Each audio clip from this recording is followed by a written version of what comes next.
আমার সকল বন্ধুদের জানাই শুভ নববর্ষ। নতুন বছর সবার ভীষণ ভালো কাটুক, সকলের সমস্ত আশা আকাঙ্ক্ষা পূর্ণ হোক, আর প্রত্যেকেই ভালো থাকুক, সুস্থ থাকুক, ভগবানের কাছে এই কামনাই করি। গলার আওয়াজ শুনে তো বুঝতেই পারছো গলার অবস্থা ভীষণ খারাপ। আর এদিকে সোনামার শরীরটাও না কদিন ধরে একদমই ভালো নেই, তো যার কারণে কয়েকদিন ধরে কোনো ভিডিও আপলোডও করতে পারছি না, আর এডিটও করে উঠতে পারিনি। তো যাই হোক, ভাবলাম আজকে নববর্ষের প্রথম দিন একটা ভিডিও আপলোড করি। তো যার জন্য আজকে সারাদিন আমি কি করব সেটাই তোমাদের সঙ্গে শেয়ার করছি। একেই আজ রবিবার, তার উপর আবার নববর্ষ। আজকে তো মাংসের দোকানে লাইন পাওয়াটাই ভীষণ মুশকিল, তাই বাবা সকাল সকাল চলে গেছিলো বাজারে। আর এই যে বাজার থেকে আসার সময় মাটনটা নিয়ে এসছে, আর পরে ঠাকুমার জন্য মাছ নিয়ে আসবে, কারণ ঠাকুমা মাংস খায় না। আর আজকে বাবা বলল যে মাটনটা বাবাই রান্না করবে, আর বাবা কিন্তু মাংসটা বেশ ভালোই রান্না করে। তো ভাবলাম বেশ ভালোই হবে, বেশ জমিয়ে দুপুরে খাওয়া দাওয়া হবে।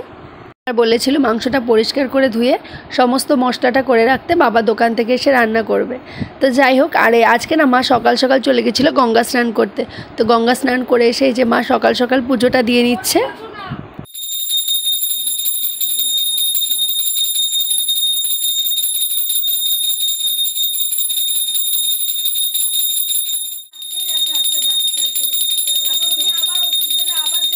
আর এই যে ঐশীর কয়দিন ধরে শরীরটা তো একদমই ভালো নেই, জ্বরটা প্রায় আসছে, আবার কমে যাচ্ছে, আবার আসছে। তো তাই একটু দেখছিলাম জ্বর আছে কি না।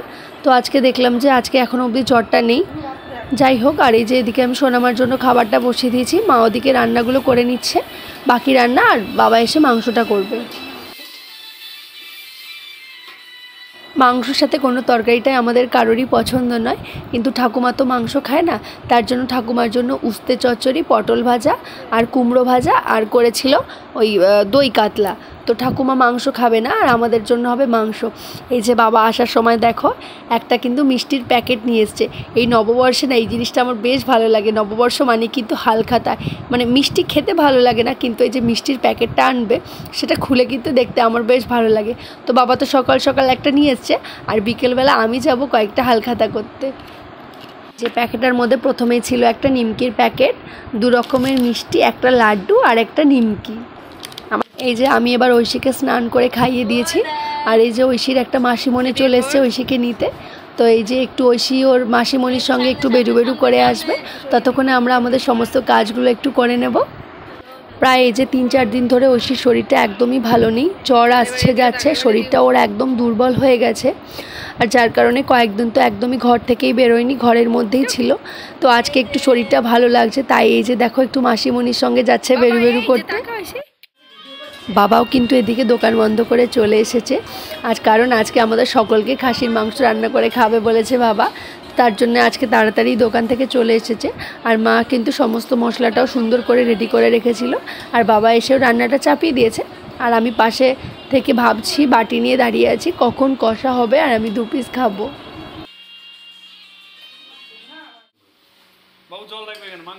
মাংসের কিন্তু দারুণ একটা গন্ধ বেরোচ্ছে, আর গন্ধে কিন্তু আমার খেতে ইচ্ছা করছে। আর এদিকে দেখছি মাংসটা কষা হয়ে গেছে, আর এদিকে এই যে আমি বাটি নিয়ে হাত বাড়িয়ে নিয়েছি কষা মাংস খাওয়ার জন্য। এই যে দেখো বাবা কিন্তু আমাকে দিচ্ছে, এবার আমি খেয়ে বলবো কীরকম হয়েছে। প্রথমে আমাকে দিয়ে দিল 1 টুকরো চর্বি, কারণ চর্বি খেতে কিন্তু আমার দারুণ লাগে। তো তারপরে এই যে দেখো বাবা 2 পিস মাংসও দিয়ে দিল। এবার আমি টেস্ট করে বলবো যে কীরকম হয়েছে। সত্যি মাংসটা কিন্তু দারুণ টেস্টি হয়েছিল। আর বাবা যদিও ভালো রান্না করে, বাবা কিন্তু আগে প্রায় রান্না করে খাওয়াতো মাংস হলে, কিন্তু এখন কাজের চাপে পেরে ওঠে না। তো যাই হোক, দেখো মায়ের দিকে আগে থেকে করে রেখেছিল উস্তে চচ্চড়ি, পটল ভাজা আর কুমড়ো ভাজা, আর ঠাকুমার জন্য 2টো বড়া ভাজা, চাটনি, আর ছিল দই কাতলা। আর এই যে বাবা এদিকে কিন্তু খাসির মাংসটাও একদম রেডি হয়ে গেছে। খাসির মাংসটা দেখেই কিন্তু আমার ভীষণ লোভ লাগছে, আর ভাবছি কখন খাসির মাংসটা দিয়ে আমি 1 থালা ভাত খেয়ে নেব। তো যাই হোক, আমি আগে ঠাকুমাকে ভাতটা দিয়ে দিলাম, ঠাকুমা খেয়ে নিই, কারণ ঠাকুমা মাংস খায় না। তাই এই যে ঠাকুমাকে আগে ভাতটা দিয়ে দিলাম, ঠাকুমা খেয়ে নিল।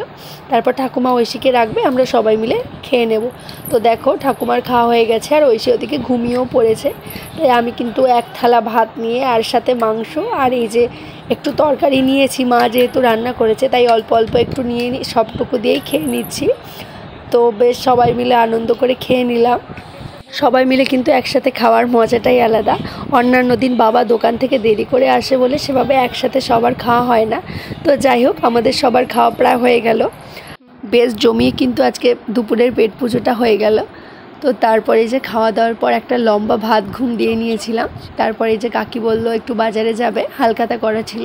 তো আমাদেরও কয়েকটা কার্ড ছিল হালখাতা করার। তো আমিও বললাম চলো যাই। তো এই যে আমি আর কাকি বেরিয়ে পড়লাম হালখাতা করার জন্য। এই যে আমরা কিন্তু বাজারেও চলে এসেছি, এবার হালখাতাগুলো করে নেব।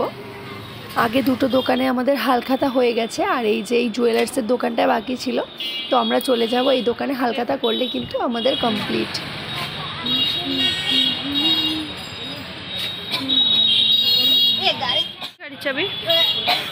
আমাদের কিন্তু হালখাতা করা হয়ে গেছে। এবার আমি একটু পাশের দোকানটায় চলে যাচ্ছি, ঐশীর জন্য দুটো জামা নেব। আমাকে সেখান থেকে বললো ওপরে যেতে, বাচ্চাদের জামাটা ওপরে রয়েছে। তো আমি এই যে ওপরে চলে এসেছি, এবার ঐশীর জন্য দুটো জামা নিয়ে নেব। এই যে পছন্দ করে আমি এই যে ওর জন্য দুটো পরার জামা নিয়ে নিয়েছি, আর আমাদের জামাও নেওয়া হয়ে গেছে। এবার আমরা নিচে চলে যাচ্ছি। এই যে এবার আমরা নিচে চলে এসেছি। তো নিচে এসে এবার পেমেন্টটা করে দেব। পেমেন্টটা করে আমরা চলে যাব। তো আমাদের জামাও নেওয়া হয়ে গেছে আর পেমেন্টও করা হয়ে গেছে। তো এই যে আমরা এবার চলে যাচ্ছি। দোকান থেকে বেরোতেই আমার চোখে পড়লো ফুচকার স্টলটা। তাই কাকিকে বললাম চলো একটু ফুচকা খেয়ে নিই। তাই এই যে দুজনে মিলে গিয়ে একটু ফুচকা খেয়ে নিলাম। তো আমাদের ফুচকা খাওয়া হয়ে গেছে, আর কাকি বলছিল আরও কিছু খাওয়ার জন্য, কিন্তু আজকে পেটে একদমই জায়গা নেই। তাই ফুচকা খেয়ে এই যে বাড়ির দিকে রওনা দিয়ে দিয়েছি। আর তোমাদের যদি আমার এই ভিডিওগুলো ভালো লেগে থাকে, ভিডিওটিতে অবশ্যই একটা লাইক কমেন্ট শেয়ার করে দিও। আর তোমরা যারা একদমই নতুন আমার ভিডিওগুলো দেখছো, চ্যানেলটিকে অবশ্যই সাবস্ক্রাইব করে রেখো।